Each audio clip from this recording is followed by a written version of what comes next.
wassalatu wassalamu ala sayyidina Muhammadin asyrafil mursalin wa ala alihi wa sahbihi ajma'in. Subhanaka la ilma lana illa ma 'allamtana innaka antal alimul hakim wa tub 'alaina innaka antat tawwabur rahim. Taqabbal minna innaka antas samiul alim. Qala rabbi shrah li sadri wa yassir li amri wahlul 'uqdatam min lisani yafqahu qawli.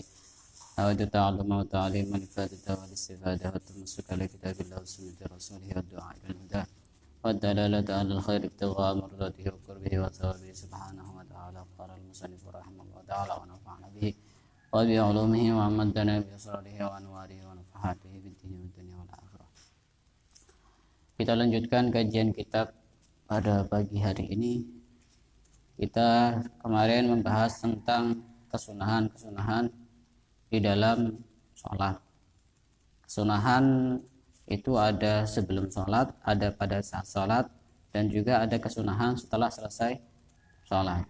Sekarang pembahasannya adalah kesunahan yang bisa dilakukan sebelum sholat. Yang pertama adalah, apa itu sunnah? Sunnah itu apa? Dikerjakan, mendapatkan pahala. Tidak berdosa. Kalau ditinggalkan tidak berdosa, tapi rugi kalau ditinggalkan. Kesunahan sebelum sholat yang pertama adalah adzan. Adzan itu sunnah sebelum sholat. Jadi misalnya ada orang sholat tanpa adzan, sah pada sah sholatnya? Sah. Dan adzan ini memiliki keistimewaan yang sangat besar. Termasuk keistimewaannya adalah dia akan dimintakan ampun oleh benda-benda yang basah dan yang kering yang mendengarkan bacaan adzan. Jadi sebenarnya di sekitar kita itu bisa mendengarkan apa yang kita baca setiap hari. Karenanya biasanya lingkungan yang sering dibacakan dengan bacaan-bacaan yang baik, biasanya tumbuh-tumbuhannya, bunga-bunganya itu tambah lebih subur biasanya, karena ada pengaruh dari bacaan-bacaan kita. Beda dengan lingkungannya yang sering digunakan untuk membicarakan aib orang lain, menghibah dan seterusnya, bisa jadi tumbuhan itu gampang kering atau gampang mati dan seterusnya, bisa jadi karena itu. Dan adzan ini disunnahkan untuk sholat wajib. Adzan ini disunnahkan untuk sholat wajib, bukan untuk sholat sunnah. Adzan ini disunnahkan untuk sholat wajib. Sholat wajib itu sholat yang mana? Sholat 5 waktu dan sholat Jumat. Itu disunnahkan untuk adzan. Adzan itu fungsinya apa? Adzan itu fungsinya apa? Satu, untuk mengetahui masuknya waktu, pasti itu. Yang kedua, untuk mengajak orang melakukan sholat berjamaah. Kemudian yang ketiga, salah satu tujuannya adalah untuk mengumumkan tempatnya sholat berjamaah. Kalau ada adzan kan dicari sumbernya di mana? Berarti sholat jamaahnya ada di situ. Kemudian yang keempat, untuk sebagai syiar Islam, tanda-tanda Islam, untuk sebagai Islam itu biar gampang tersebar, syiar. Ada beberapa pembagian terkait dengan azan dan iqamah. Ada 4 pembagian. Ada sholat itu yang disunnahkan azan, juga disunnahkan iqamah, yaitu sholat wajib dan sholat Jumat itu. Azan sunnah, iqamah juga sunnah. Ada juga yang hanya disunnahkan iqamah saja, tapi tidak disunnahkan adzan.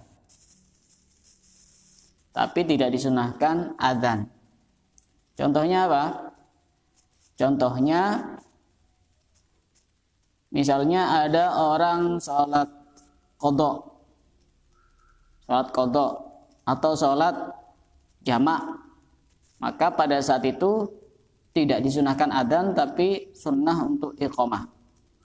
Jadi misalkan sholat berjamaah, yang makmumnya iqamah, sunahkan untuk iqamah tanpa adzan. Sholat jamak dan sholat qadha fardu itu. Ada yang tidak disunahkan adzan, juga tidak disunahkan iqamah. Contohnya apa? Salat yang tidak disunahkan, salat yang disunahkan untuk berjamaah. Misalkan salat Idul Fitri atau salat tarawih, itu tidak sunnah adzan,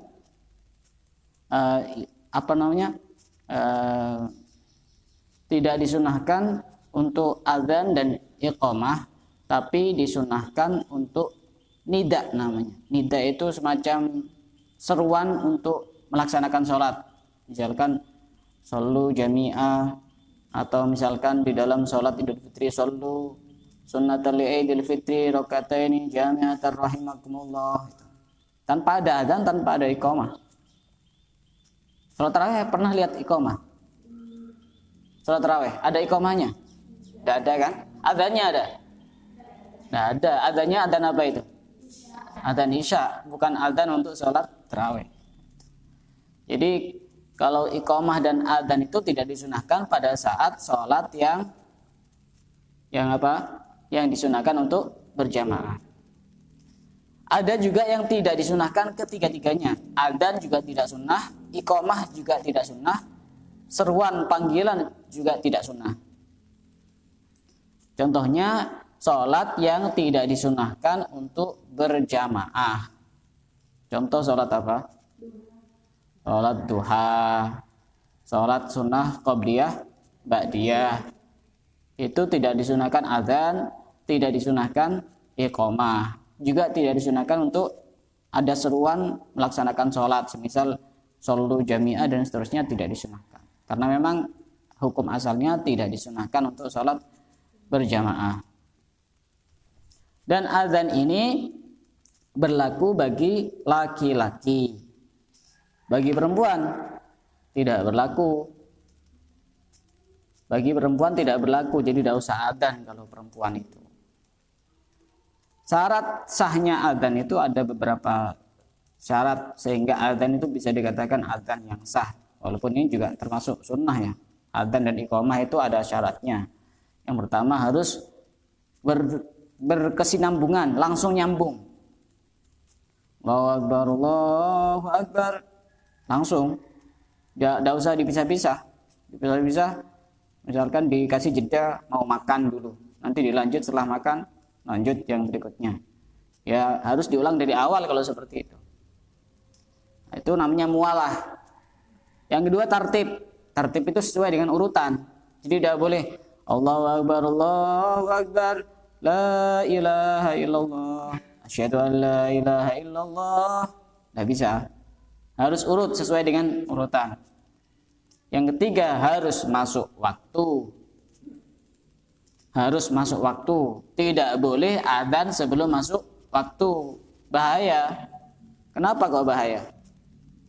Khawatir nanti ada orang sholat, kemudian sholatnya ternyata masih belum masuk waktu. Kan sholatnya tidak sah. Ya. Berarti kan dia nanggung sholatnya orang.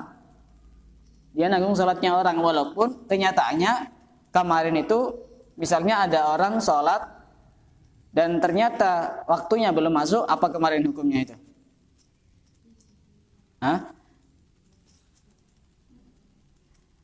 Dia sholatnya bisa jadi sholat sunnah atau bisa mengqadha jika dia memang punya hutang sholat.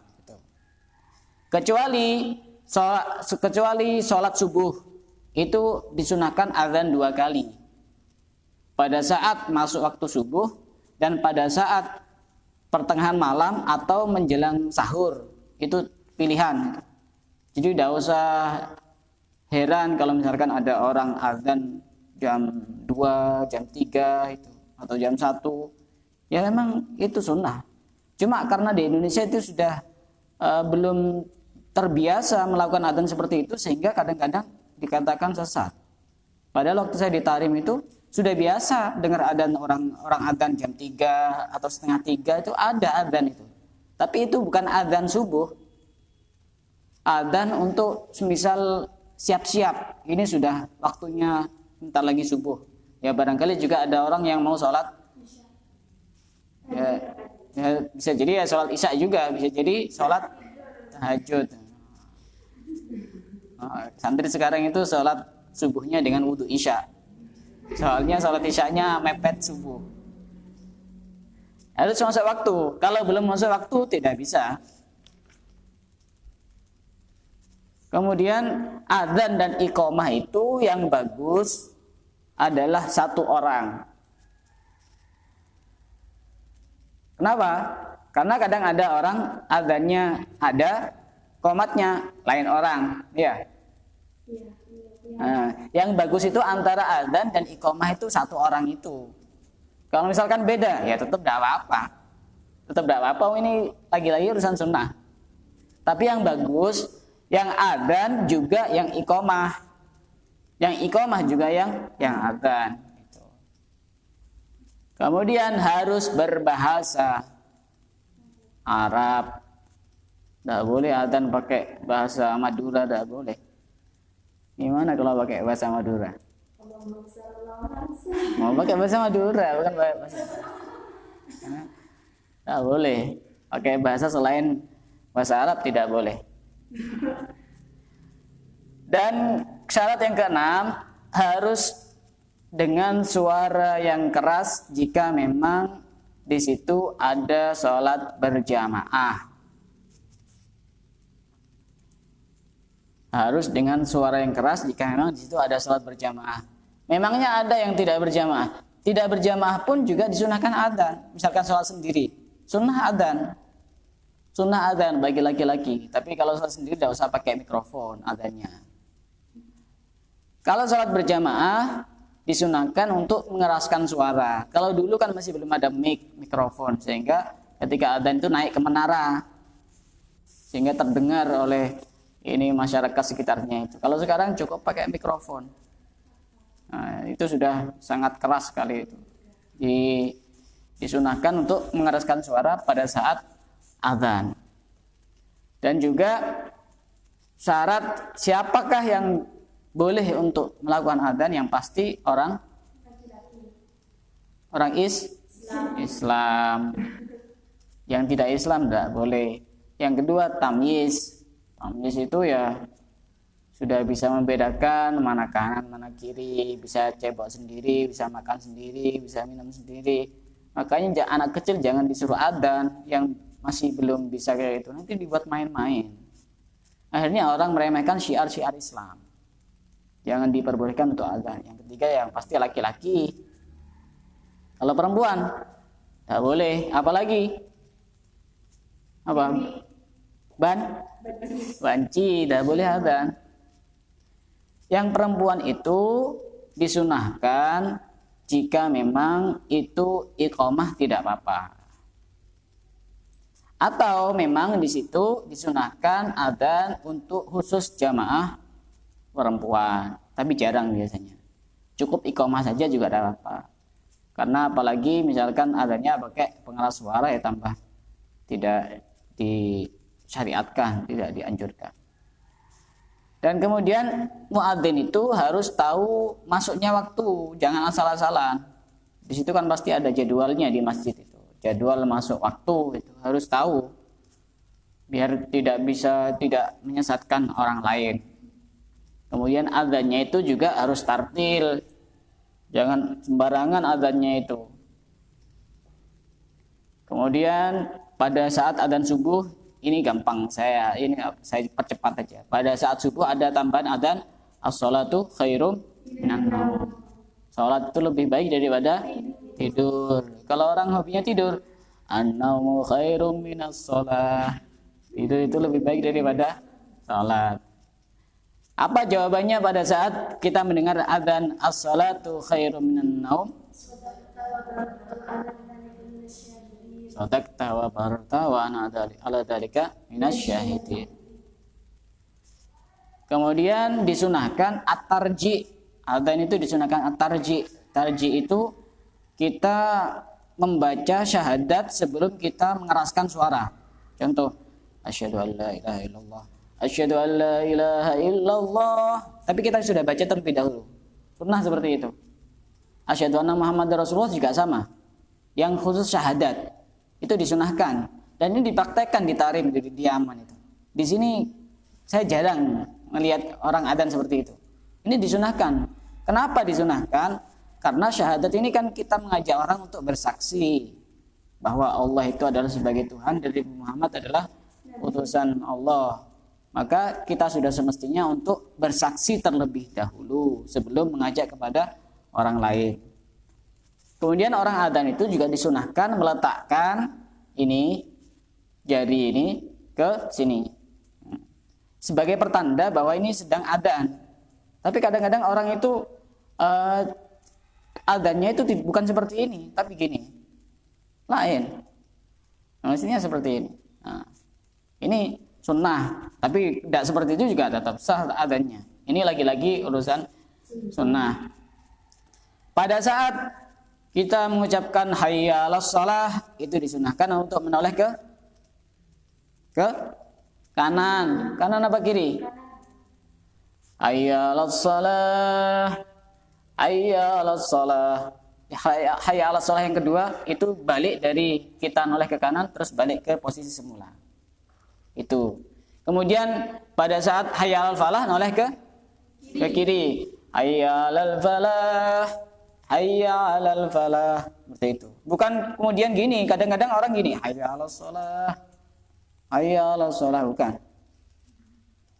Berhenti dulu di situ, kemudian nanti balik lagi. Hayya 'alal falah juga sama. Kemudian bagi yang mendengarkan wajib untuk mendengar adzan. Untuk menjawab adzan dan iqamah walaupun dalam keadaan junub. Walaupun dalam keadaan junub. Jawabannya kan sudah tahu semua. Jawabannya sama kecuali pada saat hayya 'alas shalah. Apa jawabannya? La haula wala quwata illa billahil aliyil azim. Atau pada saat baca syahadat asyhadu an la ilaha illallah itu boleh ditambahi raditu billahi rabba wa bil islami dina wa muhammadin nabiyya wa rasulah. Kemudian setelah adzan disunahkan untuk doa. Apa doa setelah adzan? Allahumma rabb hadhihi da'wati tammah wassalatil qa'imah ati sayyidina Muhammadin wasilatul fadilah wasyarafa wad darajatal aliyatir rafi'ah wa ba'sul maqamal mahmudan ladzi wa'ata rahmatika ya rahman. Itu disunahkan baik bagi orang yang adzan maupun bagi orang yang mendengarkan. Dan doa itu salah satu penyebab orang mendapatkan syafaat dari Nabi Muhammad. Itu membaca doa setelah adzan itu sangat baik, terutama ini salah satu wasilah orang untuk mendapatkan syafaat Nabi karena dilihat dari isi dari doanya itu sendiri. Kemudian itu tadi adzan, membahas adzan. Kalau iqamah itu sunnahnya suaranya tidak perlu keras, lebih pelan dibanding adzan.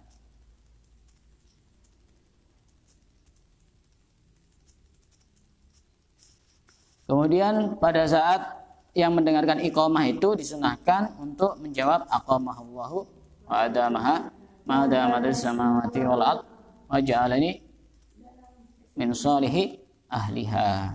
Itu ada lanjutannya itu. Ya. Kapan disunahkan untuk berdiri? Ya pada saat qad qamatis shalah itu sunnah untuk berdiri, bukan setelah selesai. Walaupun ada juga pendapat yang mengatakan setelah selesai. Dan itu semuanya sunnah. Dan orang muadzin disunahkan suci dari hadas. Kalau misalkan hadas tidak punya wudu ya tetap sah adanya. Disunahkan untuk menghadap kiblat. Kalau menghadap ke timur misalnya tetap sah, tapi belum pernah ada.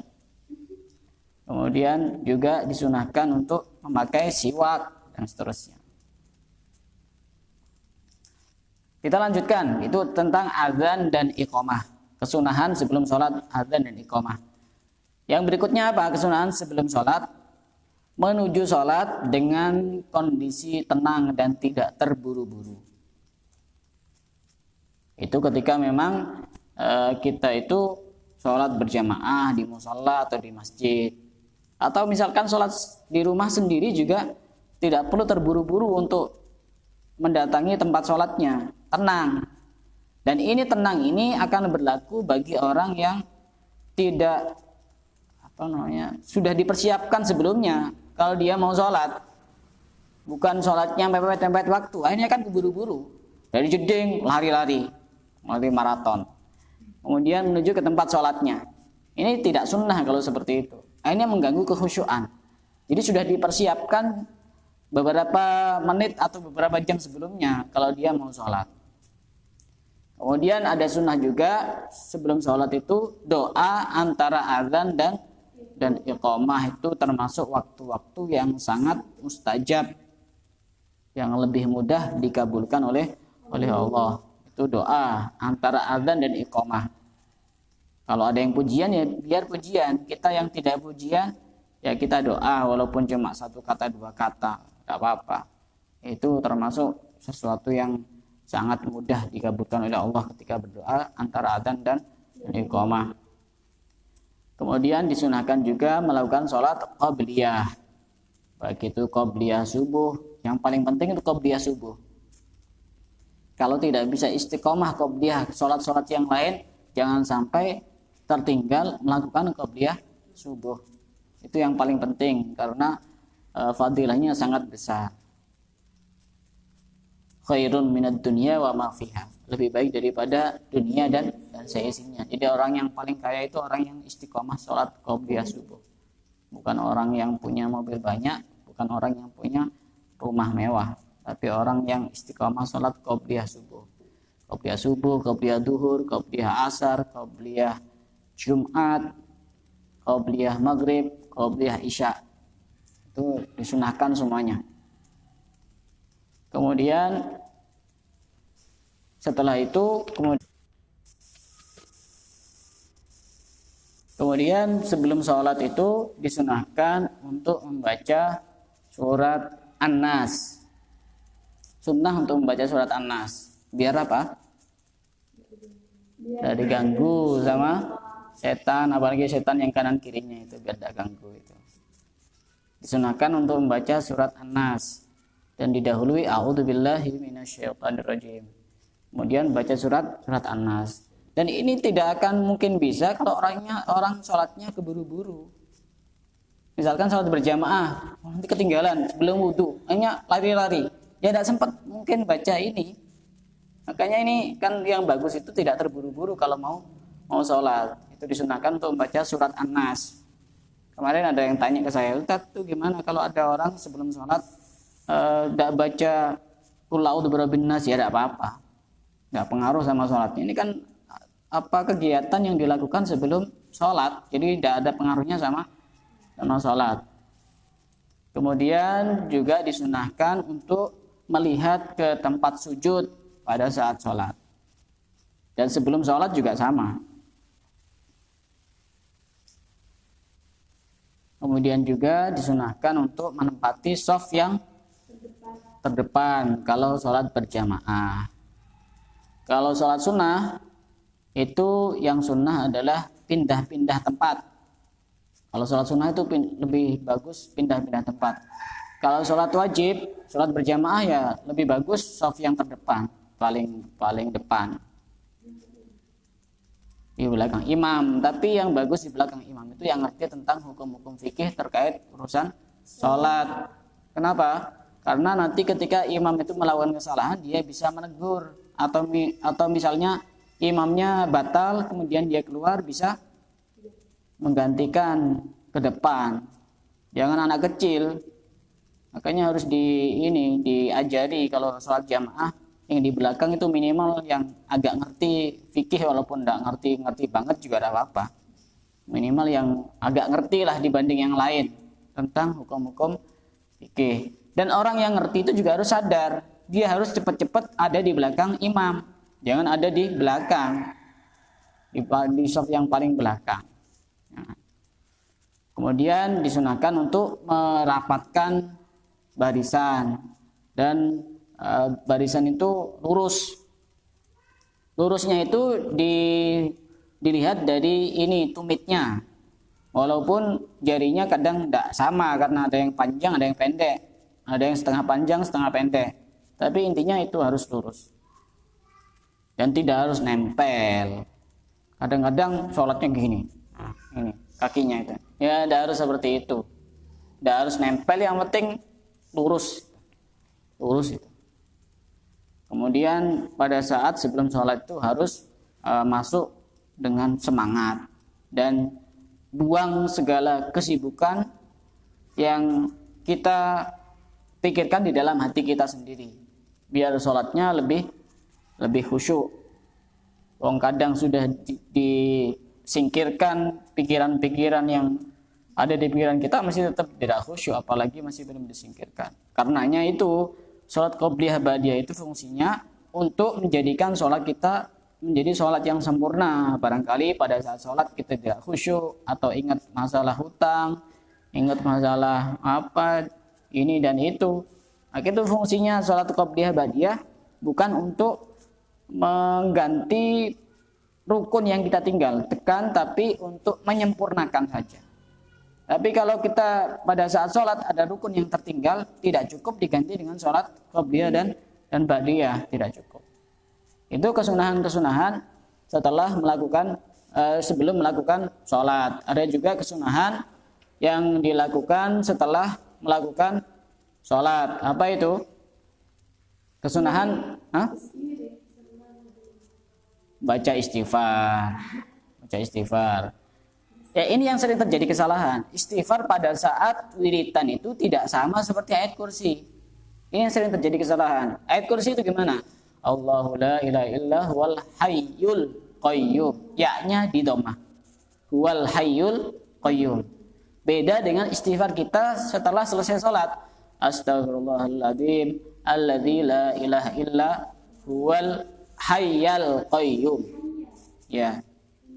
Astaghfiru, aku beristighfar Allah kepada Allah. Ini kan maf'ul bih kalau istilah ilmu nahwu ya, Ustaz ya. Allah, astaghfirullah al-azima alladzi la ilaha illa huwa al-hayya al-qayyuma alladzi al-hayyal qayyum alladzi gimana tadi? Wa atubu ilaih. Beda dengan ayat kursi. Astaghfirullahaladzim alladzi la ilaha illa huwal hayyal qayyum wa atubu ilaih. Tidak sama seperti ayat kursi. Ayat kursi itu hayyul qayyum. Allahu la ilaha illa huwal hayyul qayyum. Huwa al-hayyu, huwa mubtada. Al-hayyu jadi khobar. Khobar itu dibaca rafa. Tanda rafanya pakai dhammah. Paham? Walaupun ini juga tidak merubah makna, tapi minimal jangan dibiasakan sesuatu yang salah. Jangan membenarkan sesuatu yang biasa, tapi biasakanlah sesuatu yang benar. Itu. Hayyal qayyum. Kalau walaupun misalkan di sukun juga tidak apa-apa. Yang penting intinya al-hayya ini. Al-hayya bukan al-hayyu. Nah, itu baca wirid, kemudian setelah setelah istighfar, kemudian Allahumma antas salam wa minkas salam wa ilaika salam wa hayyina rabbana bisalam wa atina jannata darussalam. Itu ada beberapa riwayat yang berbeda-beda. Intinya wiritan lah, jangan sampai setelah sholat tidak wiritan. Kemudian ada baca subhanallah 33 kali. Kemudian alhamdulillah 33 kali, kemudian Allahu Akbar 33 kali. Beda dengan sholat subuh. Sholat subuh itu disunahkan sebelum merubah posisi, itu disunahkan untuk membaca doa la ilaha illallah wahdahu la syarikalah lahul mulku walahul hamdu yuhyi wa yumiit wa huwa ala kulli syai'in qadir. Itu dibaca 10 kali. Itu faedahnya sangat besar. Bisa mengampuni dosa-dosa kita walaupun dosa kita sebanyak pasir yang ada di lautan. Itu untuk sholat subuh. Untuk sholat yang lain ya itu tidak disunahkan baca itu. Dan kita sebagai imam setelah selesai salam itu disunahkan merubah posisi duduk. Bukan duduknya tetap menghadap ke arah kiblat, bukan. Tapi satunya menghadap ke jamaah, satunya menghadap ke kiblat. Jadi seperti ini duduknya. Nah, ini duduknya. Biar apa? Yang pertama biar bisa ngelihat jamaah juga. Yang kedua, biar ada orang ketika datang mau sholat sudah tahu bahwa ini sholatnya sudah selesai. Nanti kalau misalkan tetap ngadep ke barat, dikira masih tahiyat akhir nanti. Ngikut sholat nanti. Kalau misalkan di sini tidak ada yang wiritan, semuanya ngantuk misalnya, tidak ada yang wiritan, ini kan juga tidak bisa membedakan apakah dia sudah selesai sholat atau masih belum. Gitu. Jadi disunahkan untuk wiritan, mau dia wiritannya sendiri atau berjamaah, mau keras atau tidak keras, sama saja itu. Tidak usah ribut-ribut, masa wiritan keras diributkan. Sama-sama ada dasarnya. Kita tidak usah saling menyalahkan antara satu dengan yang lain. Kemudian setelah itu kita tutup dengan doa. Dan kita niatkan untuk iktikaf di masjid. Dari sini ada yang mau tanya, silakan. Baik, pertanyaan tentang kesunahan, ya? Ya. Semisal laki-laki sama perempuan sholat jamaah, ya istri gitu, Ya. sholat jamaah. Kemudian misalnya itu batal. Masa istrimu jadi gede bahkan tidak ada orang lain cuma berdua. Ya. Apa itu dibatalin? Apa diterusin? Ya, ada dua pilihan. Kalau misalkan jamaah antara suami dan istri, kayaknya sudah ngebet semua itu. Kalau misalkan suaminya batal, ya ada dua pilihan. Bisa jadi istrinya ini tetap sholat tapi niat mufarokoh, niat pisah dari imam. Kalau menggantikan ya tidak bisa, mau ngimami jin, ya tidak bisa. Terus maju ke depan gitu. Nanti takutnya pas ada yang ini nepuk pundaknya, saya mau jadi makmum, ya apa? Tidak ada orangnya. Atau misalkan nanti juga dibatalkan, atau dia meneruskan niat mufarokoh dengan imam. Terus nanti suaminya datang lagi setelah wudhu, diulang lagi sholatnya, ada apa? Biar lebih afdol. Tidak apa-apa ngulang sholat. Kita ngulang sholat itu tidak apa-apa dengan beberapa alasan. Yang pertama misalnya kita sudah sholat tapi sendirian, kemudian ada sholat berjamaah, kita sholat lagi, tidak apa-apa. Atau misalnya sholat berjamaah dengan makmum yang cuma 2, kemudian ada sholat jamaah dengan makmum yang cukup banyak, kita sholat lagi, tidak apa-apa. Tidak apa. Atau sholat dengan makmum yang cukup banyak, tapi imamnya imam ustadz biasa, ustadz lokalan. Tiba-tiba ada tamu misalkan dari Yaman, itu Habib Umar misalnya. Kita sholat lagi, tidak apa-apa. Bagus itu. Ini boleh untuk ngulang sholat. Itu tadi dua pilihan itu. Bisa mufaroqah dengan imam, atau nanti sholat lagi. Untuk yang kedua kalinya dengan suaminya. Kalau dibatalkan tambah nanti ini haram, membatalkan ibadah wajib. Daripada dibatalkan, dia niat mufaroqah dengan imam diteruskan. Nanti sholat lagi. Kalau tidak malas. Pertanyaan yang lain?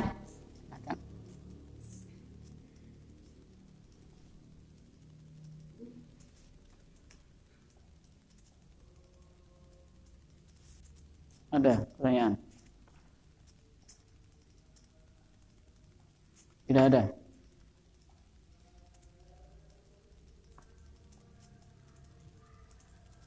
Kalau tidak ada pertanyaan. Kalau tidak ada, kita cukupkan sampai di sini. Allahu a'lam bishawab. Bismillahirrahmanirrahim.